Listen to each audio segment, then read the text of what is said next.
Hello dear students, कैसे हो आप सभी।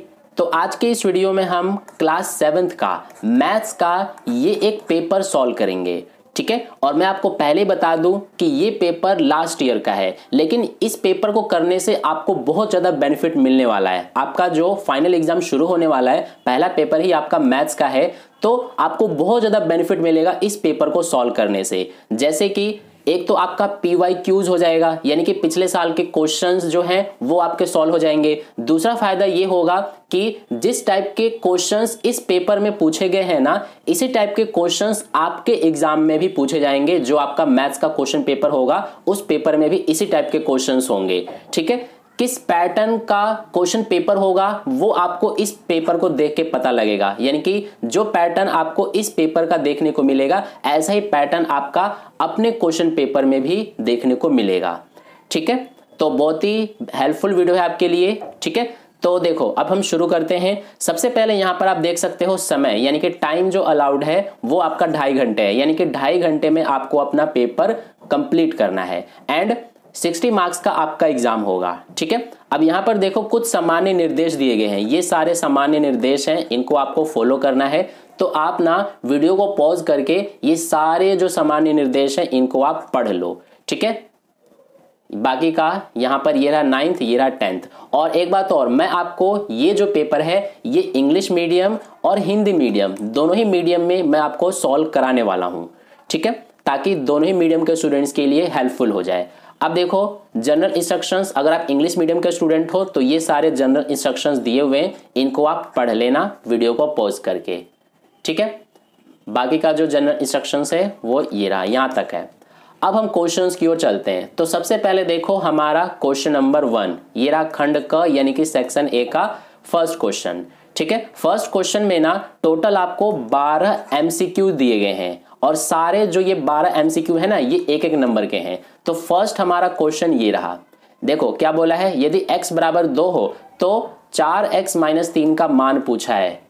इंग्लिश मीडियम में देखो, अगर आप इंग्लिश मीडियम के स्टूडेंट हो, ये रहा if x = 2 then value of 4x - 3। तो 4x - 3 की वैल्यू पूछा है। तो देखो क्या करना है, 4 को एज इट इज लिखेंगे, x की जगह पे क्या लिखना है, हमें 2 लिखना है। तो यहाँ पर 2 आ जाएगा, माइनस में क्या है 3, तो ये 4 2 जा 8 हो गया एंड -3 तो ये आ जाएगा 5, यानी कि इसका आंसर क्या है 5 है। और 5 ये रहा बी ऑप्शन में, तो इसीलिए फर्स्ट का हमारा बी ऑप्शन करेक्ट हो जाएगा, ठीक है।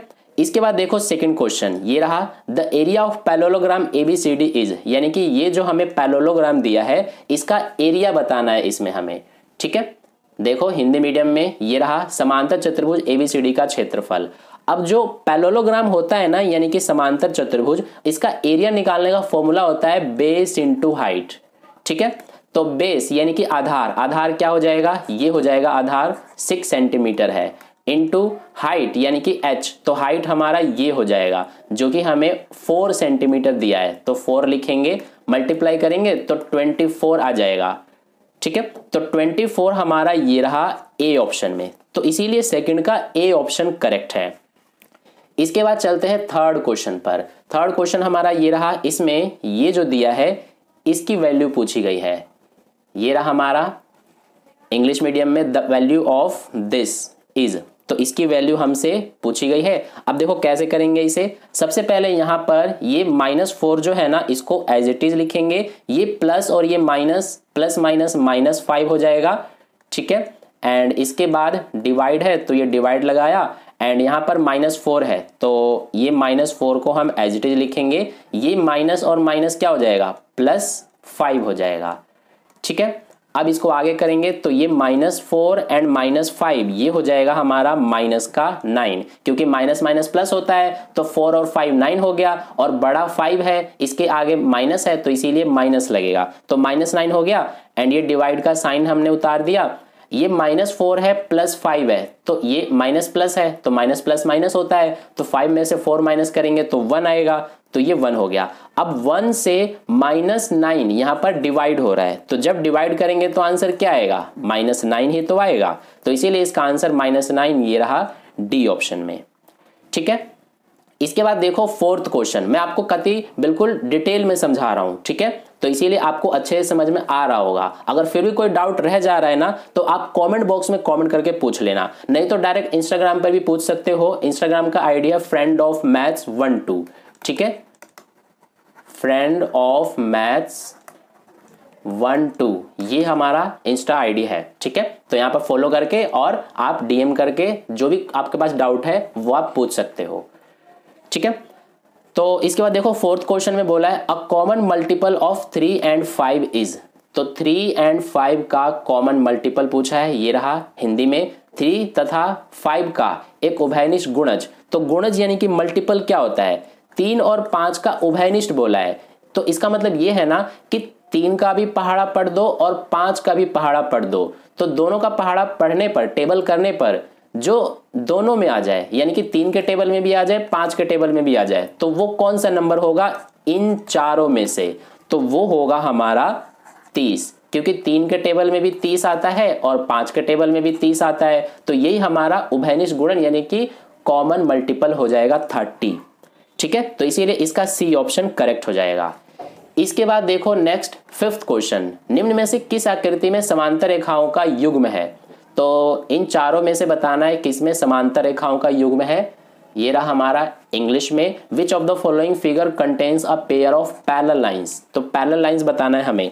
तो देखो यहाँ पर ये 75 है तो ये भी 75 होगा, किस लिए, वर्टिकली ऑपोजिट एंगल है, शीर्षाभिमुख कोण है, तो ये हमारा 75 हो गया एंड ये भी 75 है। दोनों को जोड़ो, दोनों का सम करो, 180 आना चाहिए, लेकिन यहाँ पर 180 नहीं आएगा, इन दोनों का सम 150 आएगा, तो इसीलिए यहां पर ये दोनों हमारे पैरेलल लाइंस नहीं है, समांतर रेखाएं नहीं है, ठीक है। इसमें देखो इन दोनों को ऐड करके देखो, दोनों को ऐड करके क्या आएगा 160 आएगा, तो इसीलिए ये भी नहीं है।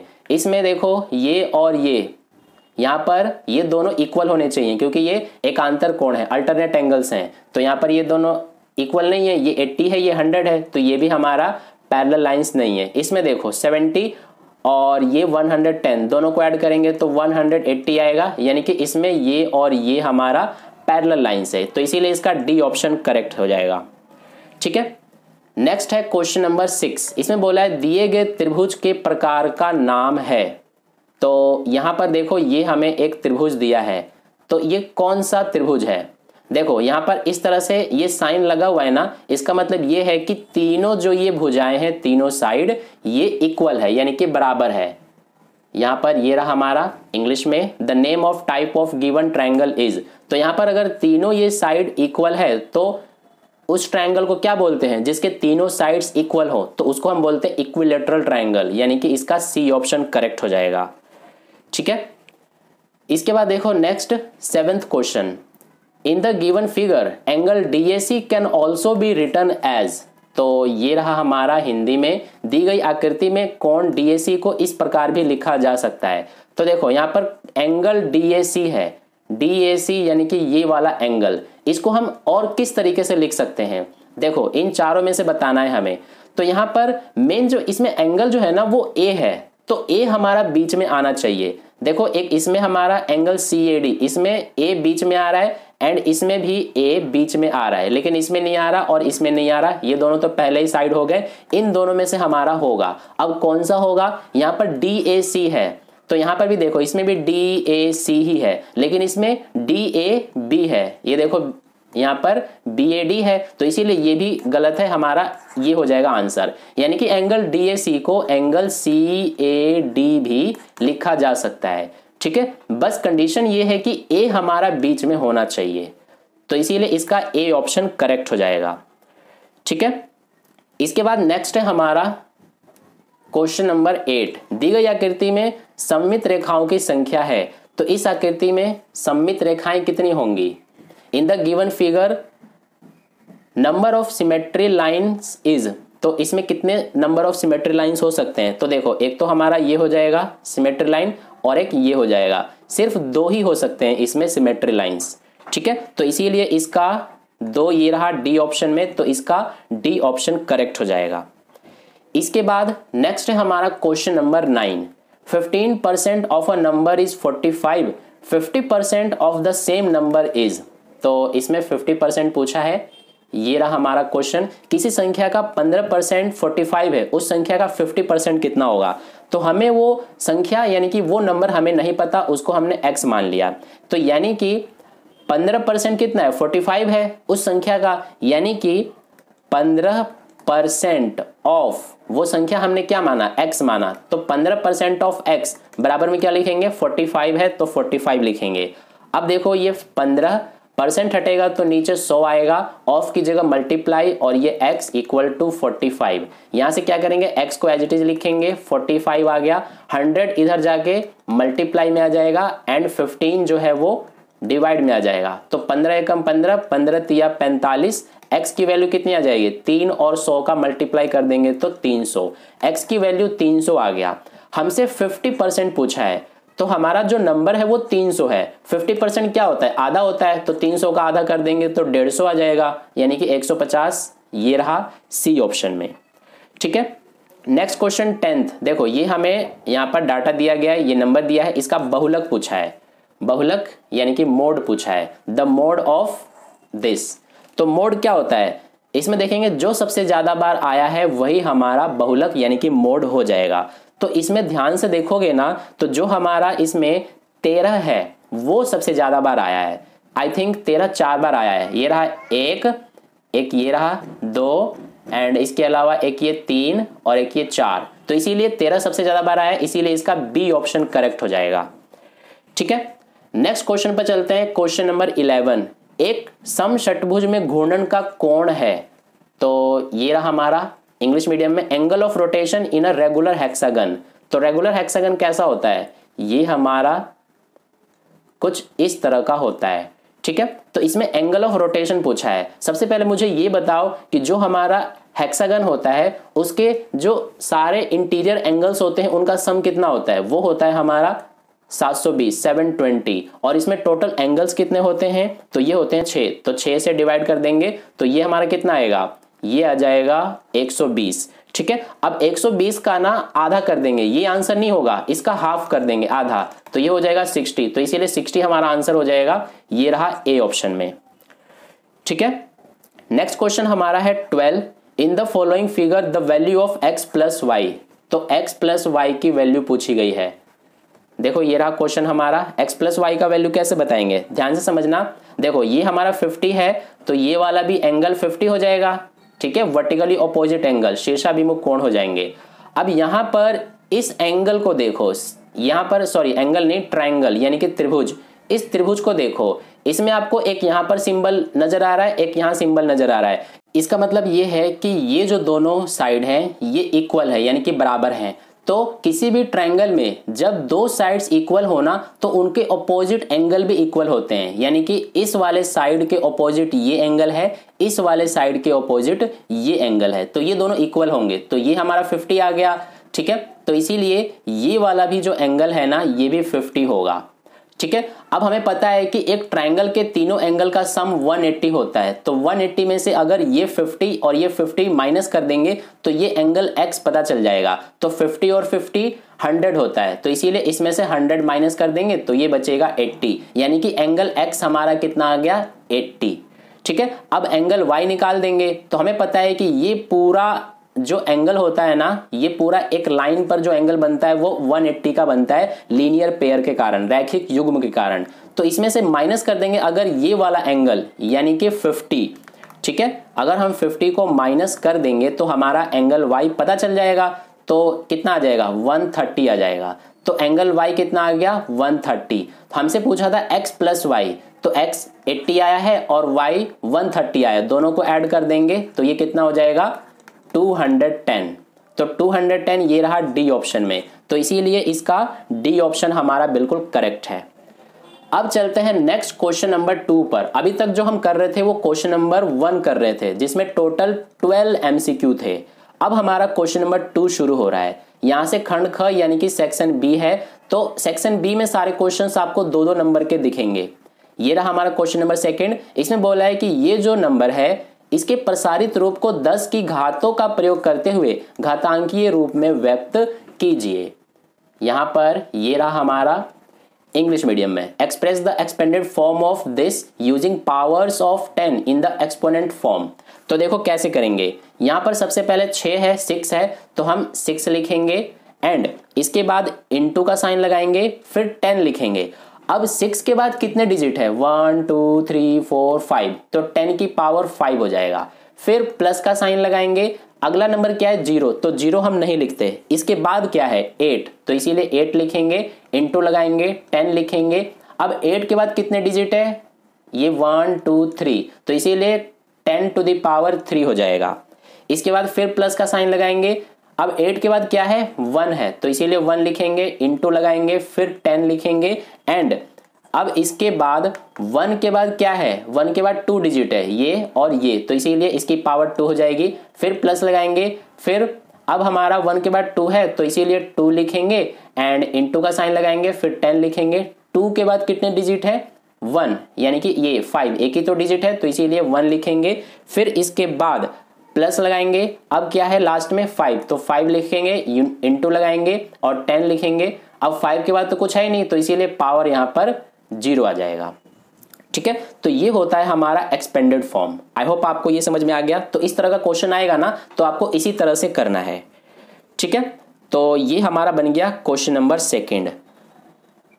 अब इसके बाद नेक्स्ट हम चलेंगे क्वेश्चन नंबर 3 पर। ये रहा क्वेश्चन नंबर 3। इसमें बोला है इन the given figure right a pair of adjacent angles which do not form a linear pair. तो ये रहा हमारा हिंदी मीडियम में, दी गई आकृति में संगत कोणों का एक ऐसा युग्म ज्ञात कीजिए जो कि रैखिक युग्म न बनाता हो। तो रैखिक युग्म यानी कि एडजेसेंट एंगल्स, ठीक है, ना बनाता हो, ये हमें पता लगाना है। तो कैसे बताएंगे हम, देखो एडजेसेंट एंगल्स कौन से होंगे, साथ साथ वाले एंगल्स को बोलते हैं हम संगत कोण। तो एक ये हो जाएगा हमारा, एक ये हो जाएगा, इन दोनों को लिख सकते हैं, या फिर एक ये वाला, एक ये वाला, इन दोनों को लिख सकते हैं हम। ठीक है, कोई भी दो हम लिख सकते हैं। तो एक हम ये लिख देते हैं angle AOB, angle AOB and दूसरा हम इसको लिख देते हैं यानी कि एंगल BOC। तो ये हो जाएगा एंगल BOC। तो ये हमारा आंसर है 3rd क्वेश्चन का। ठीक है, नेक्स्ट क्वेश्चन करेंगे अब हम क्वेश्चन नंबर 4। क्वेश्चन नंबर 4 में बोला है दिए गए आयत ABCD का परिमाप ज्ञात कीजिए। तो इसका परिमाप ज्ञात करना है। ये रहा हमारा क्वेश्चन इंग्लिश में, find the perimeter of the given rectangle ABCD। तो इसका ना पेरीमीटर निकालने के लिए सबसे पहले इसकी हमें लेंथ एंड ब्रेथ पता होना चाहिए, लंबाई और चौड़ाई। लंबाई तो हमें पता है 40 सेंटीमीटर, बट इसकी ब्रेथ नहीं पता, चौड़ाई नहीं पता। तो सबसे पहले ये चौड़ाई निकालेंगे। कैसे, देखो इतने को ध्यान से देखना, ये हमारा एक ट्रायंगल बन रहा है और रेक्टेंगल में ना जो सारे एंगल्स होते हैं वो 90 के होते हैं। तो ये 90 का हो गया। तो इसीलिए ये जो हमारा ट्रायंगल है ना, ट्रायंगल इसका क्या नाम हो जाएगा ADC। तो ये एक कैसा राइट एंगल ट्रायंगल होगा, यानी कि समकोण त्रिभुज होगा। ठीक है, तो इसीलिए इसमें हम पाइथागोरस थ्योरम का यूज करेंगे। तो पाइथागोरस थ्योरम के अकॉर्डिंग क्या हो जाएगा हमारा, ये तो हो जाएगा कर्ण यानी कि हाइपोटेन्यूज। इसी तरह से इसको हम ले लेंगे लंब यानी कि परपेंडिकुलर, और इसको ले लेंगे बेस यानी कि आधार। तो इसीलिए पाइथागोरस थ्योरम के अकॉर्डिंग क्या होता है, कर्ण का स्क्वायर, इसका नाम हो जाएगा AC, यानी कि AC का स्क्वायर इक्वल टू होता है बेस का स्क्वायर प्लस परपेंडिकुलर का स्क्वायर। तो इसमें हमारा जो बेस है वो DC है, तो इसीलिए DC का स्क्वायर प्लस परपेंडिकुलर, ये हो जाएगा AD या फिर DA। तो ये हो जाएगा हमारा DA का स्क्वायर। ये होता है पाइथागोरस थ्योरम। ठीक है, तो यहां पर अब AC हमें पता है 41 है, तो 41 का स्क्वायर करेंगे इक्वल टू DC का स्क्वायर। DC हमारा 40 है, तो 40 का स्क्वायर प्लस DA हमें ये नहीं पता, तो इसको हम एज इट इज यहां पर उतार देंगे। ठीक है, अब देखो 41 का स्क्वायर करेंगे ना, तो ये होता है 1681। यहां पर 40 का स्क्वायर करेंगे तो 40 का स्क्वायर क्या होता है 1600 होता है। इसको इक्वल के इधर ले जाएंगे तो माइनस का 1600 हो जाएगा, इधर बचेगा DA का स्क्वायर। अब इसमें से इसको माइनस करेंगे तो 81 आएगा। ये स्क्वायर को इक्वल के दूसरी तरफ शिफ्ट करेंगे तो स्क्वायर रूट बन जाएगा, इधर DA बचा। अब 81 का स्क्वायर रूट क्या होता है 9, तो 9 आ गया हमारा DA यानी कि 9 सेंटीमीटर। ठीक है, तो ये हमारा 9 हो गया। हमने ब्रेथ निकाल लिया। अब पेरीमीटर बहुत ही आसानी से निकाल सकते हैं। पेरीमीटर यानी कि परिमाप, तो इसका फॉर्मूला क्या होता है रेक्टेंगल का पेरीमीटर निकालने का, ये होता है 2 ब्रैकेट L प्लस बी। अब 2 का 2 उतारेंगे, L यानी कि लेंथ 40 प्लस ब्रेथ कितना है 9, तो ये हो जाएगा 2 40 प्लस 9, ये हो जाएगा 49। इसको मल्टीप्लाई करेंगे तो 98 सेंटीमीटर हमारा आंसर हो जाएगा। तो 98 सेंटीमीटर यही हमारा आंसर है। ठीक है, तो ये हो गया क्वेश्चन नंबर 4। नेक्स्ट चलते हैं क्वेश्चन नंबर 5 पर। ये रहा क्वेश्चन नंबर 5। संख्याओं P तथा Q के योग का आधा इस कथन के लिए बीजीय व्यंजक लिखिए। तो इसमें हमें बीजीय व्यंजक लिखना है। ये रहा हमारा question, write an algebraic expression for statement half of the sum of numbers P and Q। तो अलजेब्रिक एक्सप्रेशन लिखना है हमें, ये जो दिया गया स्टेटमेंट इसके लिए बोला है half of the sum of numbers P and Q, यानी कि P एंड Q का सम करके इसका हाफ करना है। तो हाफ करने के लिए 2 से डिवाइड करते हैं, तो ये हमारा हो जाएगा। या फिर इसको हम ना ऐसे भी लिख सकते हैं, कैसे 1/2 यानी कि ये हाफ हो गया, एंड ब्रैकेट में लिख देंगे P प्लस Q। ठीक है, तो ये भी हो सकता है आंसर, ऐसे भी हो सकता है, दोनों ही बिल्कुल करेक्ट है। अब देखो इसी में और में दिया गया अथवा में, तो एग्जाम में अगर ऐसा दिया जाएगा ना तो इन दोनों में से आपको कोई एक ही करना होगा, लेकिन मैं आपको इसे भी कराऊंगा। ठीक है, ताकि आपको सब कुछ अच्छे से समझ में आ जाए। इसमें बोला है express the prime factors of 192 in the exponential form. तो यहां पर इसको हिंदी मीडियम में पढ़ लेते हैं। ये रहा हमारा क्वेश्चन, 192 के अभाज्य गुणनखंडों को घातांकीय रूप में व्यक्त कीजिए। तो देखो कैसे करेंगे, सबसे पहले 192 लिखेंगे, इसके हम फैक्टर्स करेंगे। तो सबसे पहले 2 के टेबल से कटेगा ये 96 टाइम में, फिर 2 के टेबल से कटेगा हमारा 48 टाइम में, फिर ये हमारा 2 के टेबल से कटेगा 24 टाइम में, फिर 2 के टेबल से 12 टाइम में, फिर 2 के टेबल से 6 एंड फिर 2 के टेबल से 3, फिर 3 के टेबल से 1। ठीक है, अब यहां पर हम क्या कर देंगे कि 192 है तो 192 लिखेंगे, इक्वल में 2 कितनी बार है 1 2 3 4 5 6, तो 2 की पावर 6 लिख देंगे, इनटू 3 हमारा एक बार है तो 3 की पावर 1 लिख देंगे। तो ये हमारा आंसर है। ठीक है, ये पूरा। आई होप आपको ये क्वेश्चन अच्छे से समझ में आ गया। अब इसके बाद देखो क्वेश्चन नंबर 6, इसमें बोला है ये और ये इसका योग ज्ञात करना है। ठीक है, ये रहा हमारा find the sum of this. तो कैसे करेंगे, सबसे पहले तो इसको हम साधारण भिन्न में लिखेंगे। ठीक है, तो देखो कैसे करते हैं इसको हम, सबसे पहले 3 और 4 का मल्टीप्लाई, 3 चौक 12, 12 में ये 2 ऐड कर देंगे तो ये हो जाएगा 14। नीचे क्या है 3, तो 3 एज इट इज। अब इनका सम करना है योग, तो इसीलिए प्लस का साइन लगाएंगे। इसको भी ऐसे ही करेंगे, 4 और 3 का मल्टीप्लाई, 4 या 12 और 1 जोड़ देंगे तो ये हो जाएगा 13। नीचे क्या है, नीचे हमारा है 4। अब इन दोनों में 3 और 4 का एलसीएम लेते हैं तो ये हमारा कितना आएगा, 3 और 4 का एलसीएम 12 आएगा, तो 12 लिखेंगे। इस 3 से 12 को डिवाइड करेंगे तो 4 आएगा। 4 का ऊपर 14 में गुणा कर देंगे तो ये हो जाएगा 56, प्लस 4 से 12 को डिवाइड करेंगे तो 3 आएगा। 3 का 13 में मल्टीप्लाई करेंगे तो 39 आएगा। अब इसको और इसको ऐड करना है, तो ऐड करने पे क्या आएगा 95, नीचे क्या है 12, तो 95/12 ये हमारा हो जाएगा आंसर। ठीक है, तो इस तरह से हमें इसको करना है। इसके बाद चलते हैं क्वेश्चन नंबर 7 पर। इसमें बोला है which of the following figures have 4 lines of symmetry. तो इन सब में से किस फिगर का 4 सिमेट्री लाइन बनेगा वो हमें बताना है। ये रहा हमारा हिंदी में, निम्न में से किन आकृतियों की 4 सममित रेखाएं हैं। तो देखो 4 किस किस की होंगी, इसकी तो देखो यहां पर 3 बनेंगी सिमेट्री लाइन, इसकी 2 बनेंगी, इसकी देखो इसकी भी 4 नहीं बनेंगी, इसकी भी नहीं बनेंगी, इसकी बन जाएंगी 4। ठीक है, एक ये हमारा हो जाएगा, एक ये हो जाएगा, एक इस तरह से और एक इस तरह से, तो ई हमारा हो जाएगा एक, और दूसरा हमारा इसका भी बन जाएगा। देखो 1 2 3 4, तो ई एंड जी ये हमारा आंसर है, इसका बनेगा और इसका बनेगा। ठीक है, तो ये हो गया क्वेश्चन नंबर 7। अब इसके बाद क्वेश्चन नंबर 8 से खंड ग शुरू हो जाता है।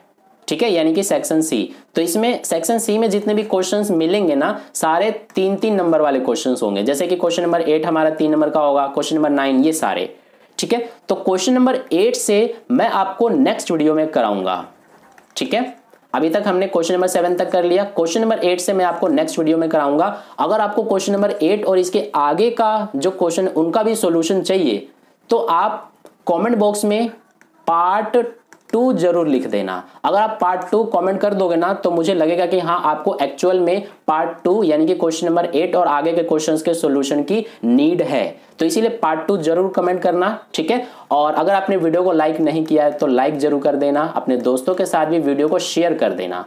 और अगर आपने चैनल को सब्सक्राइब नहीं किया है तो सब्सक्राइब करके बेल आइकन को प्रेस जरूर कर लेना। इससे फायदा ये होगा कि जैसे ही पार्ट 2 वाला वीडियो मैं अपलोड करूंगा तो इसका इंफॉर्मेशन, इसका नोटिफिकेशन सबसे पहले आप तक पहुंचेगा, ठीक है। तो इसीलिए सब्सक्राइब कर लेना। तो मिलते हैं फिर नेक्स्ट वीडियो में।